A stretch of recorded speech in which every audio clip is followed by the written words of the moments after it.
láti ìbàdí di méjì lórúkọ mi ẹ̀yin èèyàn mi nílé lóko lájò ìròyìn ayọ̀ ni mo mú wá fún yín ṣé mo bó ṣe ń lọ Red TV ni mo fẹ́ bá yín sọ̀rọ̀ nípa ẹ̀ àti ní oríṣiríṣi àwọn nǹkan aládùn tí à ń gbébọ̀ lórí YouTube channel wa tó jẹ́ pé tẹ́ ẹ bá ń rí wọn èyí náà máa dunnú pé nǹkan tí mo subscribe fún yìí nǹkan gidi ni kí ló ń dúró ṣe ó yá gbéra lọ subscribe sí YouTube channel wa kó dẹ̀ turn post notification ẹ̀ on nítorí pé kí ni o àwọn aládùn ó ń bọ̀ lórí YouTube bọ̀rọ̀kìnní tẹ̀ ń wò ó ń bọ̀ lórí YouTube pẹ̀lú àwọn ìdárayá gidi ó ń bọ̀ lórí YouTube má gọra ẹ o èmi Lateef Adédìméjì I am a part of this ni mo ṣe ń sọ fún yín wípé go and subscribe now and put on your notification kẹ́ ẹ lè mọ̀ tá bá ti post àwọn ohun mèremère míì kí ló ń dúró ṣe gbéra kó lọ subscribe kó dẹ̀ turn post notification ẹ̀ ìyanu máa ṣẹlẹ̀ bless you.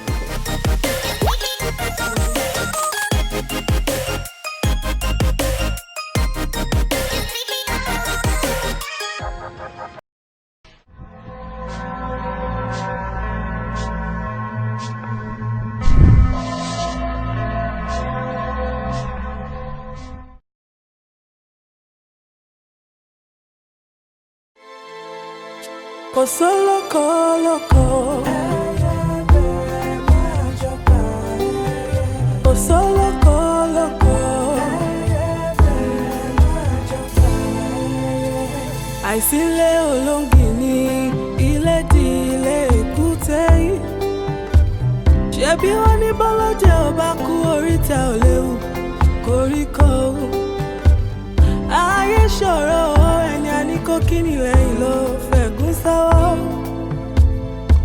àṣehùn dúpẹ́ lọ́wọ́ ẹni tó ń ṣe ni ló tún ń gbà ní ẹni àníkó fẹ́ni lójú tó bàtà sẹ́nu. Ètùmàrè gbà wá lọ́wọ́ àfojú fẹ́ni kò sólókò lóko.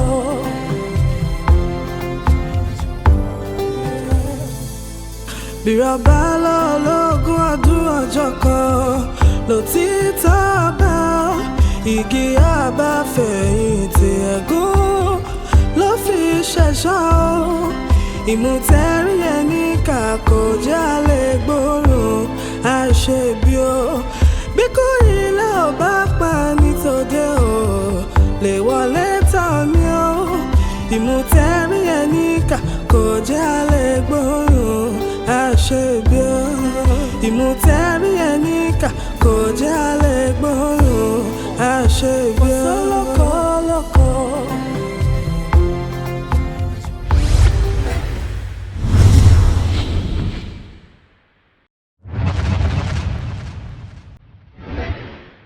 Yọ̀dà mọ̀ mọ́dọ̀ olóhùn ṣe ti gba bribe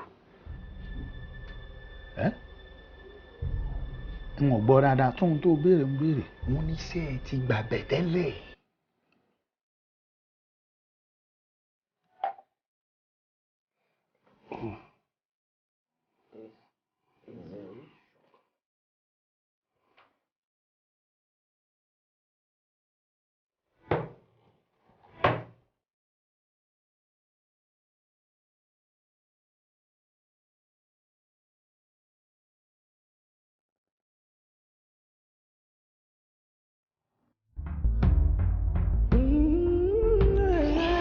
Nice one. 2, 3, 4, and 5. Jamiu, ṣé rántí ọ̀rọ̀ tí Àjètí sọ fún wa? Guiding wa, fitness wa, gbogbo nǹkan tá bá ti ń ṣe ó ní ká máa ṣe kí ni ká máa serious. Ṣọ̀pọ̀ competition náà lọ gba form fún ó ti wà lọ́nà báyìí nílùú Èkó. Middleweight ló ń jà, lightweight ni mo ń jà. Ní weight àwọn méjì mo fẹ́ ká méjì gbégbá orókè ká gba gold wálé ṣé ó ti yẹ nísìnyí agbọ́dọ̀ ṣe kí ni agbọ́dọ̀ work harder weight ẹ jọ nítorí Ọlọ́run mú wọn pé èyí tó bá ti gba blue ẹ ilẹ̀ ni. torí ẹ náà mo ṣe ń ṣe gbogbo eléyìí rà. ok o gẹ̀ẹ́tì ẹ̀ gbogbo eléyìí báyìí nísìnyí kápá dúró tí bá ti hook wọlé wá kó wọlé o gẹ̀ẹ́tì. mo mọ̀ pé ó ní hook náà mo mọ̀ pé ó jẹ́ kémi náà bẹ́ẹ̀ ṣe lè ṣe ó yẹ àbí ṣé kí n ṣe lè ní. no ṣe lè ṣe wọ́n ṣe lè. Kí n ṣe kí blow mi strong. Oya light. Oya. All right, count. 1, 2, 3, 4, 5, 6, 7, 8. ó wà lára ẹ̀ náà. Bẹ́ẹ̀ni. Tẹ̀ ó ti tó. Jẹ́ ọmọ kíbla mi strong sẹ́. Adébọ́lá ọmọọba bàbá ṣé o dẹ̀ rò wípé ọ̀rọ̀ ilẹ̀ ìlú tá à ń fà yóò ní problem báyìí. Kò lè náà ó ṣe máa lé ṣe bí ilẹ̀ gbogbo ìlú ni. Mo mọ̀ pé ilẹ̀ gbogbo ìlú ni àmọ́ gbogbo wa pátápátá la fọwọ́ sí njọ́ tọ̀rọ̀ ṣẹlẹ̀. Tí gbogbo yín bá fọwọ́ sí ṣé fẹ́ sọ fún yín pé kò sí ẹ̀sẹ̀ nìkankan tó máa takò ni. Èèyàn tó takò wà ṣùgbọ́n tó takò a lè fi wé ọ̀pọ̀ èèyàn. Bàbá àgbà nìkan ló takò njọ́ tá à ń sọ yìí tí ò fọwọ́ sí. Tó bá jẹ́ bẹ́ẹ̀ bàbá àgbà náà la máa lọ bá àwọn la máa fi rúgbó sókè. Rárá o. Àwọn ni. Ìwọ dẹ̀ rò pé ó máa ṣe é ṣe ọ̀nà òróró pa máa lè gbégbà tó máa torí ọkàn mi ò balẹ̀ o. Ẹ wo bàbá olóye where we get to the bridge a máa cross ẹ̀. Láéláé àwọn tó ń wá sọ̀rọ̀ fún ẹ olórí kórí ni wọ́n kí ló dé tí àwọn èèyàn máa ń fẹ́ fi irọ́ ba ìlú jẹ́ báyìí nígbà àwọn náà sọ pé ọkọ̀ bíríjì sílẹ̀ lórí ilẹ̀ yẹn ìgbà wo tó bá sọ ẹni tó sọ irọ́ ló pa irọ́ burúkú ló pa kò sí bíríjì ńbẹ títí di àná ni wàá lè sọ tó bá ti kọ́ lóru mọ́jú o kí ló dé táwọn èèyàn sọ dáadáa kiri báyìí. Bàbá olóye nǹkan tí mo sọ kọ yẹn ṣe rí nǹkan tí mo mí gẹ́gẹ́ ni pé tá a bá dojú ọ̀gbagadè a máa mọ bí tá a máa gbà kì í ṣe bíríjì tí. yẹn ló gbé bíríjì wọlé dúró Adémọ́lá dúró jọ báyìí kẹ́ni gbogbo àwọn èèyàn mọ̀ tó bá ti fẹ́ máa bá mi sọ̀rọ̀ máa di òyìnbó yẹn kù wọ́n bá ní ìwé tí mo kà. Ojú mi gẹ́gẹ́ bí ọmọ ọba lọ́la mo gbọ́dọ̀ máa fi èbó sí. o ti gbọ́dọ̀ máa fi sí. Kábíyèsí o wàá dépò bàbá wàá débẹ̀. Mommy, I need lads who are worried. Okay, I know it looks serious, but worrying won't solve the problem. Nǹkan tí ò tiẹ̀ yé mi bẹ̀ nìyẹn pé how long has he been keeping this to himself? Mi ò rò bóyá kó ti pẹ́ tó bẹ́ẹ̀ yẹn náà, because that is not someone that will keep something as much as that to himself. Ọlọ́run máa ṣàánú mi. Má máa sọ mí dopò ọ̀sán gangan. Mommy. Ọlọ́run mà ní sọ yín dopò ẹ̀ ní dopò. Ẹ yé sọ̀rọ̀ bẹ́ẹ̀ yẹn. You are so far from being a widow. Ẹ ní dopò lágbára Ọlọ́run. Àmì o. And your brother too. He has refused to be serious. Kò yé mi, mommy. Ìgbà wo ló fẹ́ settle down? What is he waiting for? Mommy. Ṣé kìí ṣe pẹ́ tí ń pester mọ́ ẹ̀ ṣá? No, I'm planning to approach the subject. Mommy, ó máa better kẹ́ ya suspend plans yìí. Kí ló dé? Ó fẹ́ nà mí ń gini. Ó máa pa mí. Ṣé ọmọ kékeré ni? Ọmọ tó ti dàgbà tó yẹn? Ẹ̀yin kọ́ lè máa sọ bẹ́ẹ̀ yẹn fún mommy. Ó máa ga o. Ga o. Wọ́n ṣàánú mi ni o.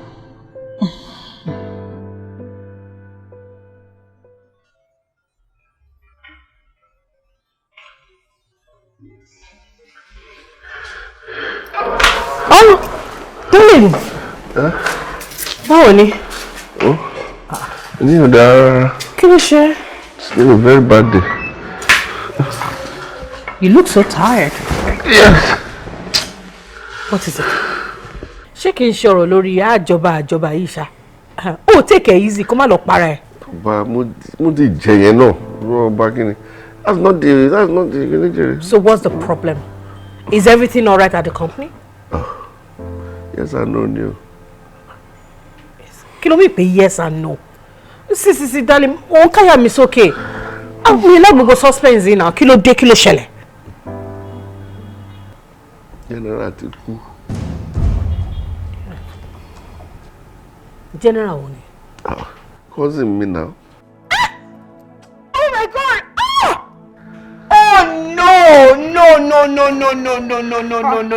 Mommy. Hey! Jeez. Mommy, kí ló ṣẹlẹ̀? Daddy, what happened? Mommy, bá mi kí ló ṣẹlẹ̀? Lọ́ládé. Uncle Femi is dead. Which Uncle Femi? Major General. Kí ló ṣẹlẹ̀? Kí ló ṣe wọ́n? Plane crash. Oh my goodness. But ibo ni Uncle Femi ń lọ? Ibo náà ń lọ? Àṣẹ máa bèrè yẹn sẹ́yìn. Èmi ti ṣe jókòó síbẹ̀ láti wo TV látàárọ̀ ni. Oh my goodness. I've been doing a whole lot of chatting today. Darling, mo ní láti rí Halima o. Halima tó ti dábẹ́rẹ́ bọ̀ ó sì dé tẹ̀ ní kò lè wọ́gùn tó bá dọ̀la gbogbo àmà lọ kí. ṣé ọmọ wọn ti padà dé Naija? No, mi ò rò pọ́n ti sọ fún ọ. Ọmọ orí ọkọ̀ ṣùpọ̀ náà, he didn't mention it. Mo pé kò ní mọ̀ bó ṣe máa break ẹ̀ fún un. Wájú kò lé àwọn kìíní sí. Darling, this is a terrible news. Oh no. This is so terrible. Oh my God, why? Why Uncle Femi? Oh God. I need to take a shower. Only them. Jesus. How come good people don't last? Borokini.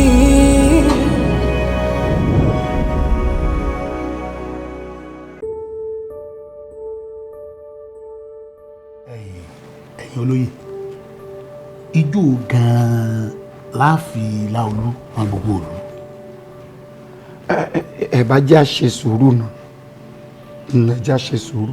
Torí mò ń gbọ́ òun kan gbòòrò, ọ̀rọ̀ tí ń lọ ń gbòòrò nípa ọ̀rọ̀ ilẹ̀ tó gbà lọ́jọ́ sí lọ́wọ́ ìlú.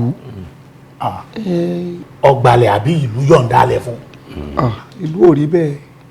Àti pé ọgbàlẹ̀ o ìlú yọ̀ǹda o bó bá ti jọba tán báyìí ṣe bó náà lọ lórí wa gbogbo ẹ̀ di ti ẹnu. Òótọ́ lẹ sọ àmọ́ kò ìwà jọba báyìí. Ẹ ṣe mọ̀ jẹ́ àfọ̀pápọ̀ lọ́pọ̀lọ́ péjọ ó ní bá ti wo lóòsà lọ́wọ́ ẹni tí ó mọ̀ bọ́ lọ́wọ́ rẹ̀ yóò mọ̀ ṣiṣẹ́ takuntakun nígbà tí ẹ̀gbọ́n rẹ̀ jẹ́nẹ́rà tó ti yọ̀ǹda ó ń fọwọ́ sí kò sí nǹkan kan tẹ́nì kankan lè ṣe sí o tí ò bá ti yí iná padà. I do believe that we need to do more as touching the issue of sickle cell anemia, especially raising the awareness towards the management. It is not a death sentence.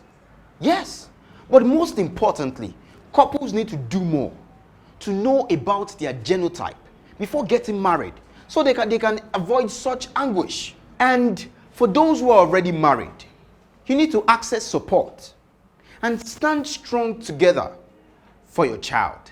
Thank you.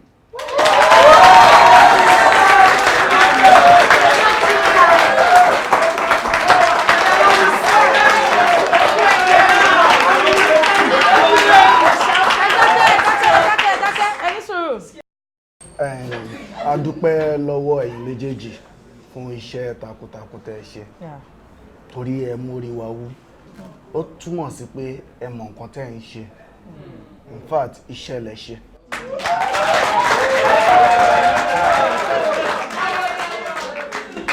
Gẹ́gẹ́ bá ṣe mọ̀ pé ẹnìkan ló máa lọ represent wa ní ìjíde tí à ń gbáradì fún yẹn èyí tó jẹ́ ìjíde National Inter-University School Debate.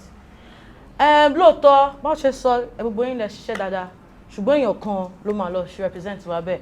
Yeah, over to you, ma. Ẹni tó gbégbá orókè jùlọ nínú ìdíje yìí ni ó máa yà yín lẹ́nu ṣùgbọ́n òun ni Olúfẹ́lá Àdìsá Màtí.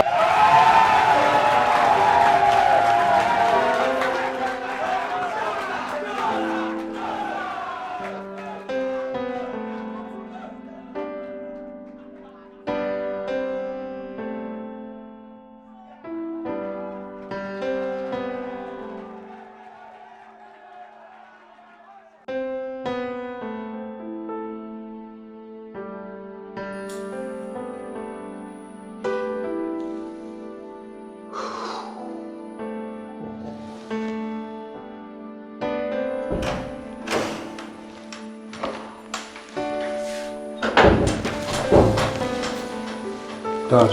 Yeah. Is everything alright? Is everything okay? Yeah. Okay. Junior. Sit down.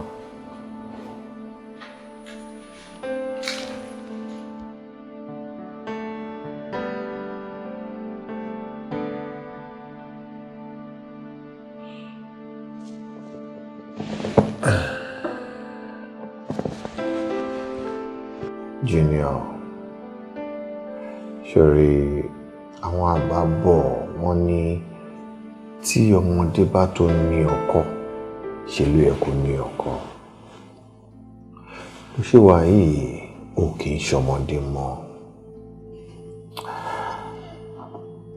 Mo dẹ̀ ti notice pé mi ò kí ń rí ẹ pẹ̀lú obìnrin ta lè sọ pé okay, ẹni tó ń bá Junior wọlé tọ́jọ́ ń jáde yìí ni àfẹ́sọ́nà ẹ̀. Aren't you thinking about marriage? Marriage? Oh yes, marriage. Mo ti rò that. I've never thought of it. I've never thought of it. Son, start thinking about it. Okay? Okay, I will. I have not finished. Sit down. Sit down.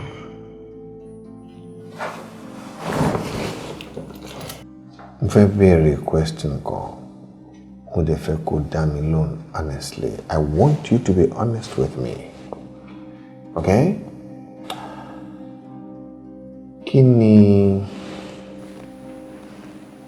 Kí ló wà nídìí wọléwọ̀de ìwà àti Lọ́ládé?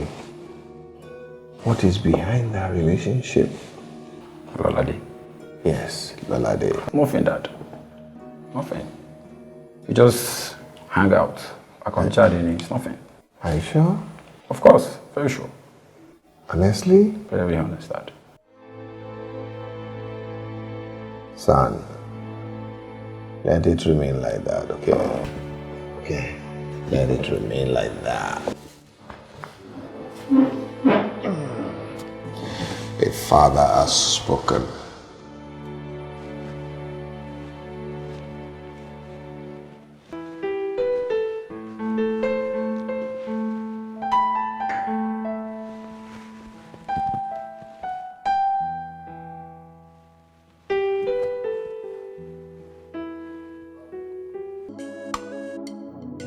Zoonosis can be defined as a disease that affects both man and animal, or can be transmitted from animal to man. And they come in various functions. An example: bacterial, it can be fungus, it can be parasitic. Yes, now. Yeah, water.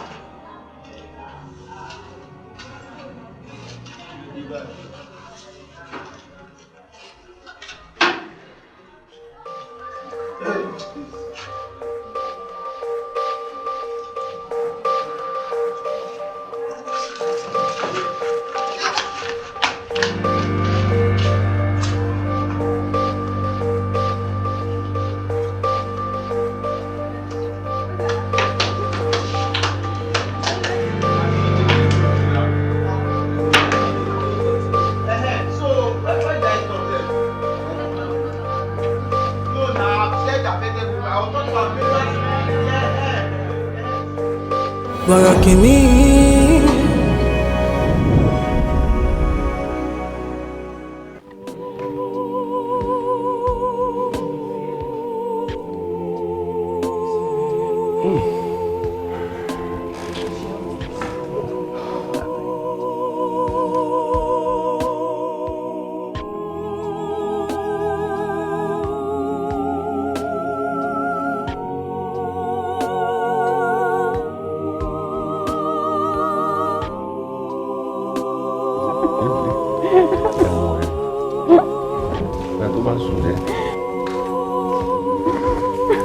Doctor, wọ́n sún mọ́ pẹ̀lẹ́ pẹ̀lẹ́.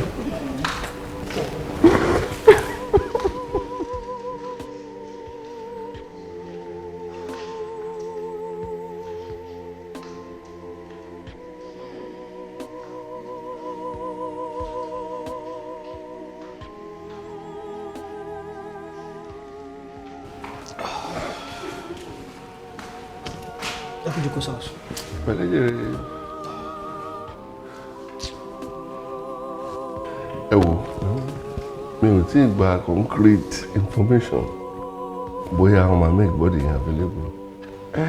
Ṣebí wọ́n náà máa ṣe DNA test fún àwọn bodies yẹn. Bẹ́ẹ̀ni, but àwọn bodies tó ń rí few gan Very few. So ó possible kí body general wà lára wọn tó rí nìyẹn. Ṣé possible? Bẹ́ẹ̀ni sir, ó possible sir. But ẹ má jẹ́ ká wà too optimistic about it.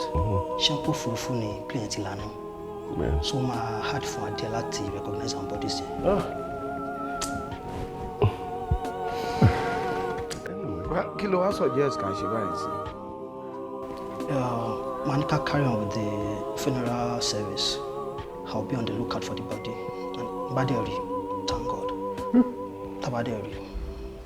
Ẹ jẹ́ ká keep hope alive. But nípa Talima aláti ṣọ́ra because tabala mari body tabari body tamasin. Ó máa trauma ya ti le jù fún òun.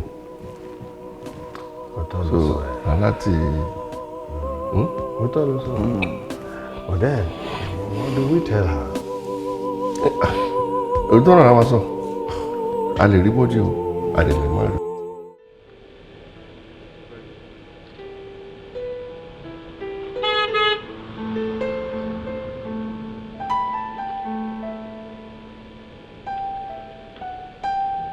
Hi, baby. Hi. How are you? How's your day?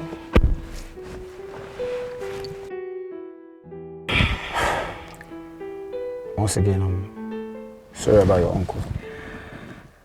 Wow. Thank you. I mean, can I feel balloon for? We will all miss him, and you know, my uncle. He will be missed. He will be missed by his children. I feel for his kids, especially the last one who is a sickler. You know. What can we do? She close. She close by me. Well, to some extent I am. That your uncle. Only our funny jokes come. We can't one. Oh, she wrote it. Yeah, I'm telling you. Sometimes I wonder how he became a soldier. He still bothers me. Overfull everybody, no, actually, because he's a clown. He was a clown. He was a clown. And what's the name about Don Nipe? Can one join Air Force? Air Force. Yeah, he said so. Why Air Force? When it's about joining Air Force, my lorry and presidential flight team. Meaning?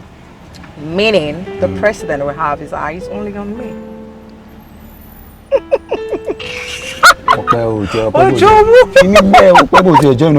Jealousy. Land force. Land force. Familiar. I need to go down.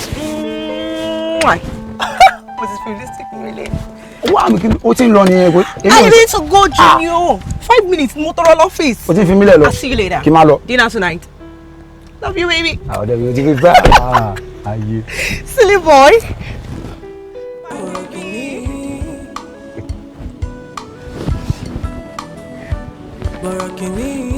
Hey. Mo ṣì máa bá wọn là lọ́la, mo mọ̀ yẹn ò dá mi lójú. Mo ṣì máa bá wọn gbà dọ́là, mo mọ̀ yẹn ò èmi èkéle. Àwọn èèyàn pàtàkì, àwọn làwọn bá tán. Mo ti lọ sí ẹ̀sà mi ò rí bọ́ọ̀dì ọ̀nà tó jọ náírà. Okay, Ṣọlá, bọ́lọ̀ ń ṣe kọ́ nìyẹn o. Mo ti bá church sọ̀rọ̀, wọ́n ní ká fáwọn ní date. No, ẹ jẹ́ kí n bá lè má sọ̀rọ̀ náà ká tó lè fún wọn date kankan. Alright sir, mo lè ti ní mo ń pe ká make arrangement fún àwọn wọn láti wá fún burial. Of course, a máa ṣe gbogbo yẹn, but ẹ fi dá mi, ẹ fi gbogbo yẹn lẹ̀ fún mi, okay? Mo kọjú mọ́ àwọn nǹkan tí mo ní kò ṣe yẹn. Alright sir. Alright.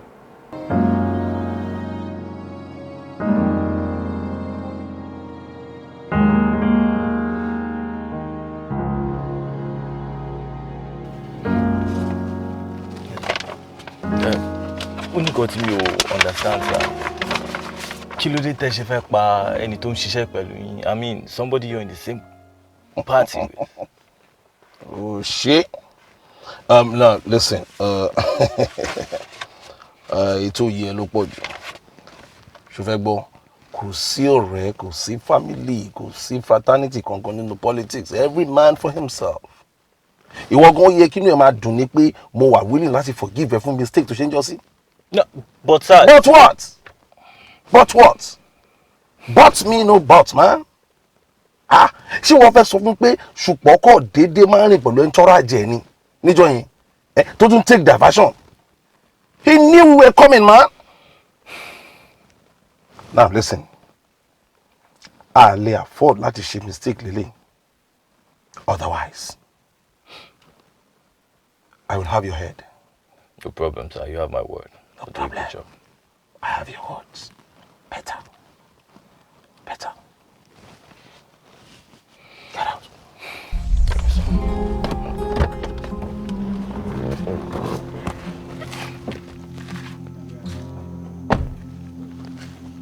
Borokini.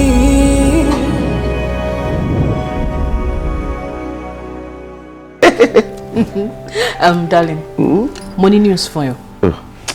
Spare me o. Gbogbo news mo ti ń gbọ́ lé ní bad news ni. Kí ló dé? Òwe, ìwé sọ fún mi pé o ò lè jọ̀gẹ̀dẹ̀ mọ́. Má sọ̀rọ̀ ìdarúgbó ọ̀sán gan o. Kì wá ń ṣe bí ìwọ Láolú. Ìyàwó ẹ̀gbọ́n ẹ̀. Torí ẹ̀gbọ́n ló ṣe tọ́ sí mi.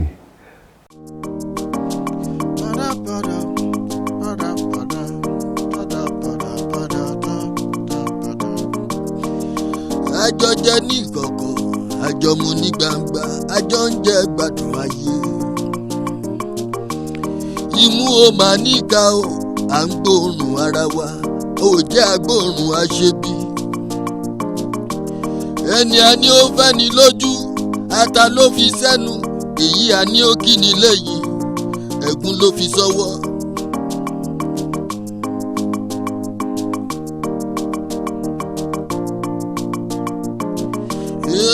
Ẹni a fẹ́ la mọ̀, a ò mẹ́ni tó fẹ́ ni, ara la mọ̀, a ò mọ̀nú. Yé o, ọ̀dàlẹ̀ ọ̀rẹ́ o. Ọ̀dàlẹ̀ ọ̀rẹ́ o, ọ̀dàlẹ̀ ọ̀rẹ́, ọ̀rẹ́ onírìkíṣí, ọ̀rẹ́ onírìkíṣí.